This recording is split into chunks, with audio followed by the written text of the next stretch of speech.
Hello guys, welcome back to the channel. This is Ali and I am back with another Raid Shadow Legends video. So before we start the video, I want to say thank you guys for all the support and all the help that you've been giving me all this time. Also, Merry Christmas to everyone. And yep, let's go get into the video. Okay, so let me show you the run. After the run, I'll show you the speed calculator. And after that, I'll show you the builds and I'll explain how you make this team work. Because there is like some important stuff that you have to have in mind. Let's go see the run.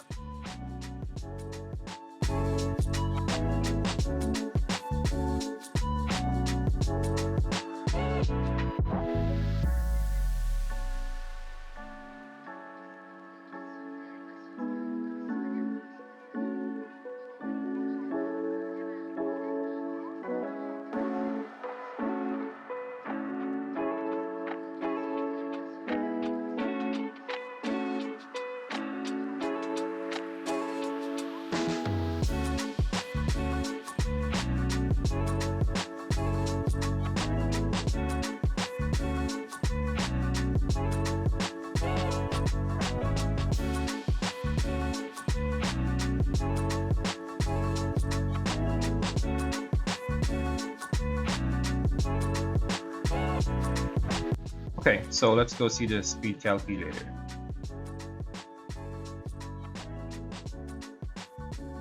So when you go to the speed calculator, you go to the more and you copy the code that I have under my video in the description and you paste it here and you click on import. When you click on import, it shows you this. You can change these champions. You don't have to use Maruka, but have this in mind that Maruka, your debuffer, and your nut have to have at least 4 hits for turn 2 and turn 3. And the reason for it is that you have to wake up the boss. Now, if your debuffer wakes up the boss, your nut is, or like your enemy max HP champions have like less chance of doing the max damage because the boss takes less damage when he's awake.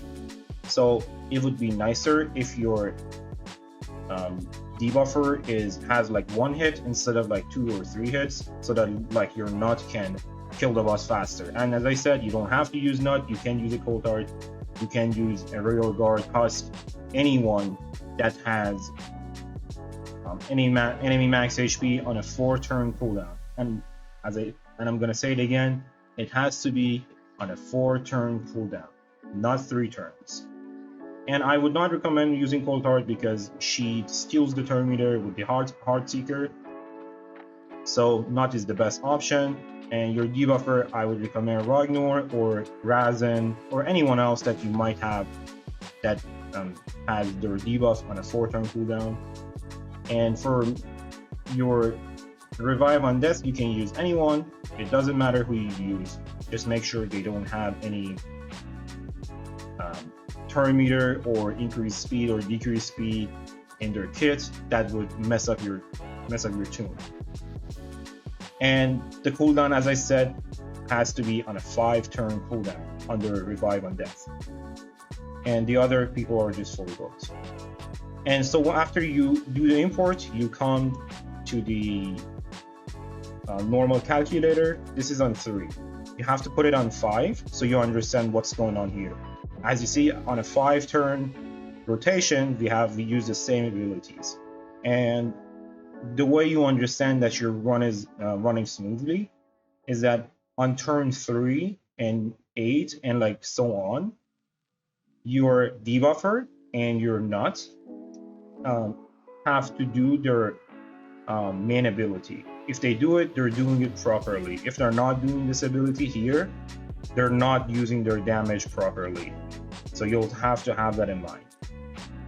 And as you can see, all these are like the same.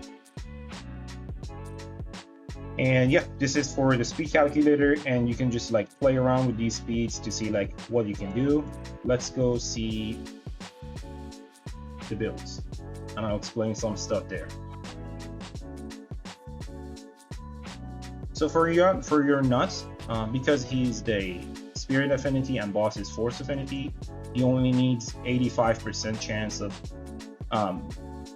doing a crit rate. So like 85% crit rate is enough. And the way I handled it was, because my nut was too fast, I found like defense percent boots to put on him. And every time I want to like do other content, I just change these boots with like speed boots, and I make him work for like other content. So like he is going at 227, some damage stats and accuracy. Accuracy doesn't matter for this boss. And he's got brimstone, but brimstone is useless unless it's 5. Yeah, unless it's 5 stars. And masteries, no turn meter masteries. This one doesn't matter because you just use the A3 on him whenever the boss is sleeping. So these are the masteries. You can't have Cycle of Magic, you can't have Arcane Celerity, you can't have Rapid Response, and so on. My nuts, my Emic, he's in Protection set, and I use the same Emic in Hydra. I have like a few videos for him with him in Hydra. I recommend watching those if you haven't. The Infinite Tauntings, 274 speed, and a lot of resistance. You don't need the resistance for this boss. You just need the speed. And the masteries, I just have him in War Master. You don't need War Master, but if you have it, well, that's great. And he's got Lightning Cage. This is just not for this boss, it's just for Hydra. And my Ragnar, he's a 5-star, and he has 500 accuracy. The reason he doesn't have more is because my nut has a accuracy aura for dungeons, so that's 80 from here. And with this much accuracy, he's got enough. So he needs like 500 accuracy and fully booked, no masteries, and he's level 50. And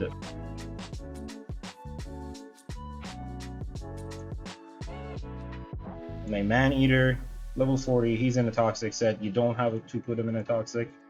It's just what I wanted to speed up my run a little bit.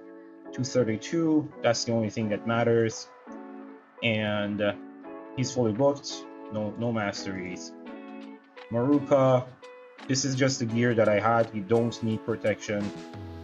This is just what I had. And she just has to be 1 or 2 speeds slower than Emic, so she's 273. Nothing else really matters. No masteries. And I mean, yeah, this is it. Also remember 5 turn cooldown on the revive on death. And also just before I go, remember the number of hits kind of matters. You have to wake up the boss. Like if you have more hits, that's fine. Just wake up the boss. And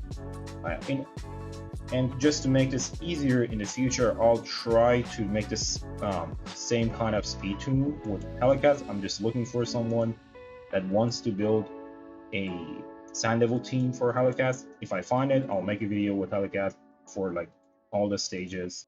And yeah, thank you guys for watching, and I'll see you guys in the next video.